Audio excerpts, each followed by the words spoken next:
Bonjour, je vais vous parler d'une partie de mon travail de thèse qui porte sur le maintien des prairies en élevage de plaine, le comment et le pourquoi.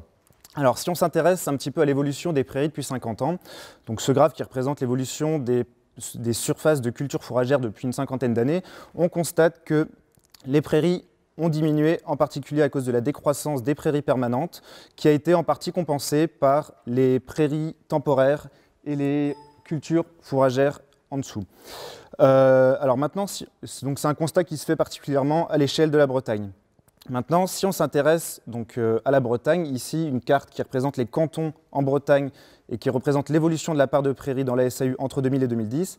Cette carte est intéressante parce qu'elle nous montre des cantons qui sont colorés en bleu, qui sont les cantons dans lesquels la prairie a diminué sur cette période.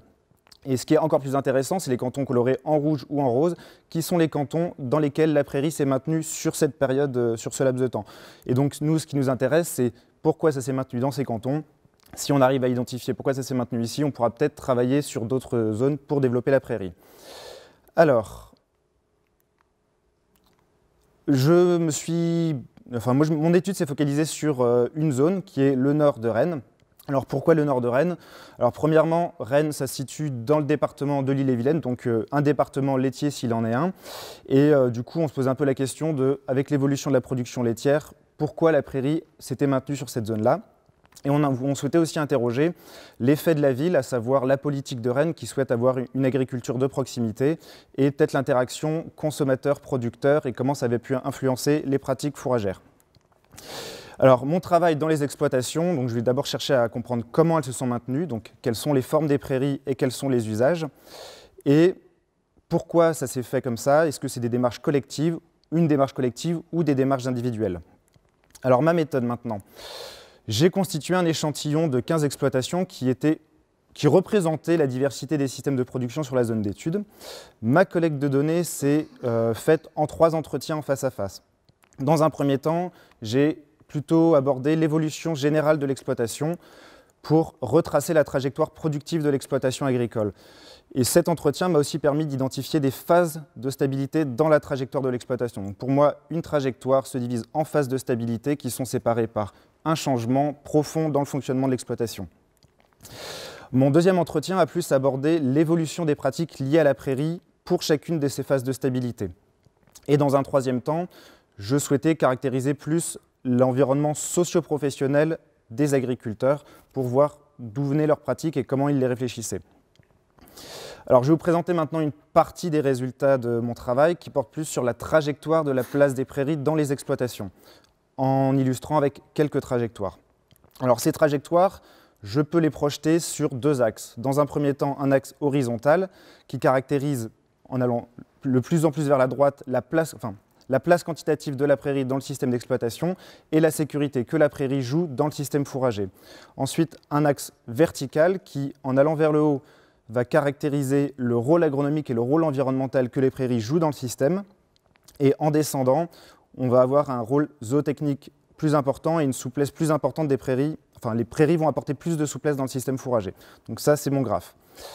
Si je projette 3 trajectoires d'exploitation, ce qui est intéressant ici, c'est qu'on a trois trajectoires qui vont dans le même sens. On a plus une diminution de la place quantitative des prairies dans le système. Alors, ce qui est à noter ici, c'est que ces 3 trajectoires ont des stratégies productives très différentes. La première, en bas ici, est une exploitation qui s'est plutôt spécialisée et qui a intensifié sa production. La deuxième, juste au-dessus ici, est une exploitation qui, elle, fait de la transformation fromagère. Et une troisième exploitation au-dessus, qui elle était une petite exploitation au moment de son installation, enfin au moment de l'installation de l'agriculteur, et qui en fait a dilué la prairie dans le système en s'agrandissant. La prairie est la même, mais elle s'est diluée. Donc ce qui est intéressant, c'est que pour une trajectoire plutôt similaire, on a des trajectoires productives différentes. Maintenant, si on s'intéresse à 2 autres trajectoires, on constate une certaine similitude dans la trajectoire. Dans un premier temps, une évolution vers la droite avec une place quantitative de la prairie plus importante et une sécurité accrue. Et dans un deuxième temps, un rôle zootechnique et une souplesse plus importante. Et donc là, on est plus sur ça caractérise assez bien les exploitations de mon échantillon. Et on est aujourd'hui, quand la place quantitative de la prairie augmente dans les exploitations, c'est surtout lié à l'alimentation du troupeau.